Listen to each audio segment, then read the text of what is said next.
Today is 26 Safar 1445 after Hijrah, which is equivalent to 12 September 2023.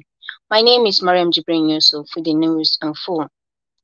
The Vice President Kashim Shettima has reiterated the commitment of President Bola Tinubu's administration to the welfare of Nigerians in its program and policies.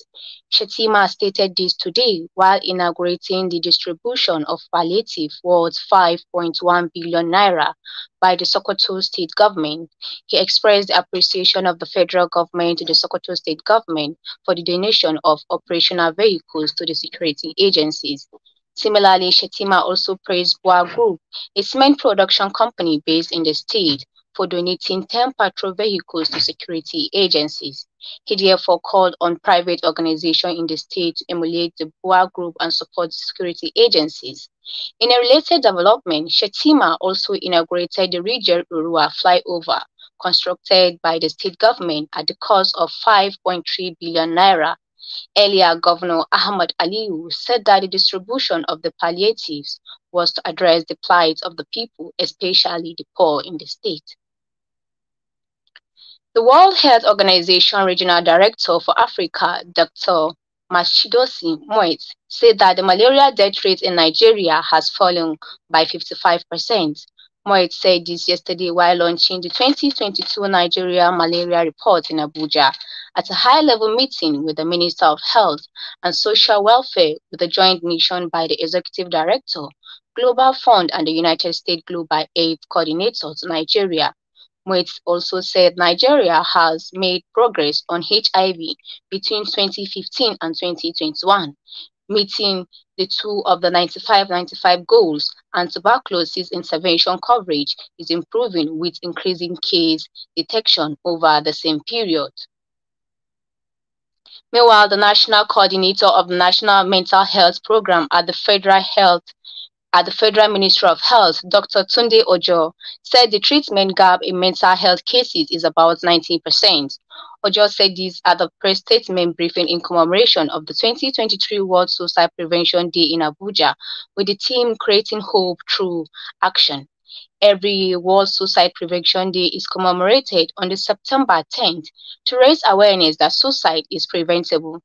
According to the coordinator, the federal neuropsychiatrist hospitals in the country have increased from 8 to 10 in the last 2 years, and Nigeria has made progress in addressing suicide prevention and the mental well-being of the population. He said the new National Mental Health Act will facilitate access to mental health for Nigerians. Ojo said the act could not address the decriminalization of suicide because it is the criminal position in the law.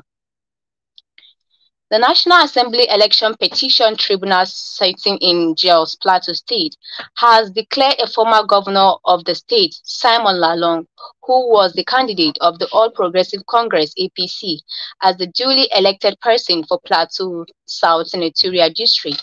Chairman of the three-member panel, Justice Mahmoud Tukur, held that the votes scored by the People's Democratic Party (PDP) candidate Napoleon Bali in the February 25th election were wasted votes as he was invalidly nominated.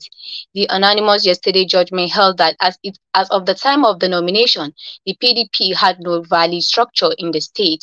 On the other grounds of overvoting and non-compliance with the electoral laws, the panel ruled that the petitioner could not prove the allegations. Similarly, the PDP lost the Breaking-Ladi Priam Federal Constituency seat to Labour Party candidate Dalio Chalom. The tribunal ruled that Peter Genden of the PDP was not validly nominated as of the time of nomination due to his party no structure in the state. 2 people have been reportedly killed and 6 others abducted by suspected bandits in Kwarikwasa village in Mayama local government area of Kebbi State. According to reports, the government invaded the community in the early hours of Saturday to carry out the attack. Speaking during a sympathy visit to the community, the state governor Nasiru Idris assured the residents that the government has put measures in place to avert the recurrence of the incident. He also said his administration had given the security agencies all the necessary support and cooperation towards combating criminalities across the state. The news is coming to you from the studios of Sawaba. More news after this short break.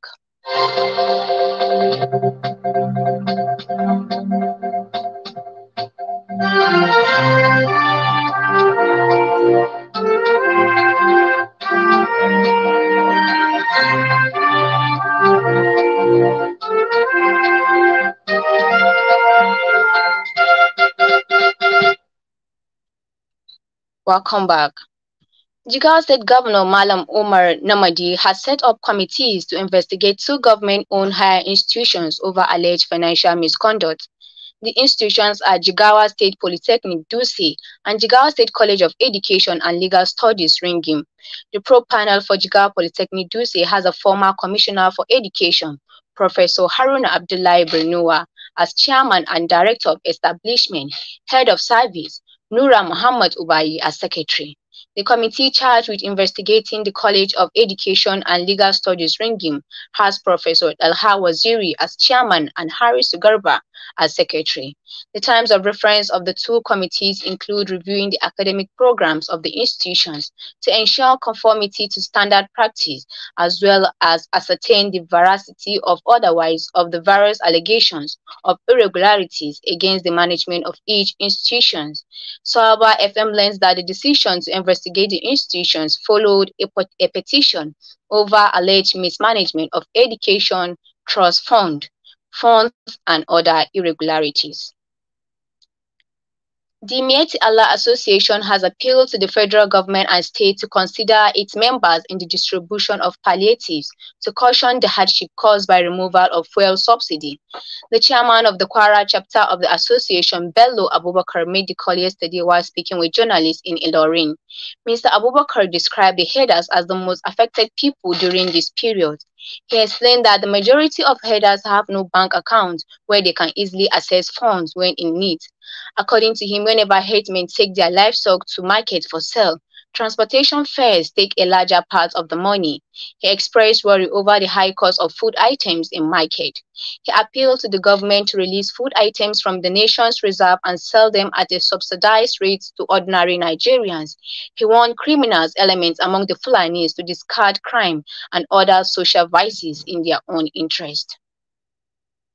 The Yobe State faction of the Inter-Party Advisory Council has endorsed the decision of its opponents on the postponement of the proposed local government elections scheduled to take place in November 2023.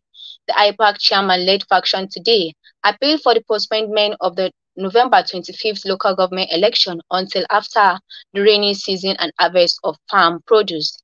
The IPAC faction leader, who is also the secretary of the council, Abdullahi Bello, in a statement in Damaturu said, though they are not happy the chairman did not consult them while taking the decision for the postponement, they agreed that the election should be shifted.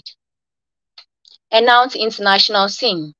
Thousands of people are fired dead after a powerful storm triggered devastating flooding in Libya. The leader of the East Libyan government, which is not recognized internationally, said deaths exceed 2,000 and thousands were missing. Jalal Hachel, a Libya specialist, told the BBC that the death toll could reach as many as several thousand people. Storm Daniel made landfall on Sunday, prompting authorities to declare a state of extreme emergency. 7 Libyan army personnel went missing during an ongoing rescue effort. Officials in the east imposed a curfew, while schools and shops were ordered to close. And that has been the news. But before we go, a recap of the major stories.